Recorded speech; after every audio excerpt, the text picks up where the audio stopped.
Hello everyone, welcome back to our channel. In this video, you are going to learn how to safely remove a SimpliSafe doorbell. Step-by-step removal guide for all models. Step 1. Turn off power.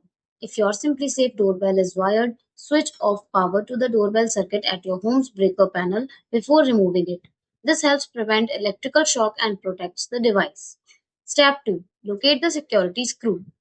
Look underneath the doorbell for the small security screw that secures the unit to the mounting plate. SimpliSafe includes a T5 Torx screwdriver for this purpose. Step 3. Loosen the screw. Using the included T5 Torx screwdriver, turn the security screw counterclockwise until it is fully loosened. You do not need to completely remove it from the housing. Step 4. Remove the doorbell. Hold the doorbell firmly and gently pull the bottom edge away from the mounting plate, then lift or slide the unit off the bracket. Avoid using excessive force. Step 5. Disconnect the wires. Optional.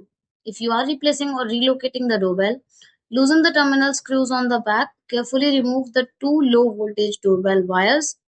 Secure the wires with electrical tape so they do not fall back into the wall. Step 6. Remove the mounting bracket. Optional. To completely remove the installation, unscrew the mounting bracket from the wall. Remove any angle brackets if installed. Store all screws and hardware for future use. Thanks for watching the video. Do like, comment and share the video. Subscribe to our channel and don't forget to hit the bell icon.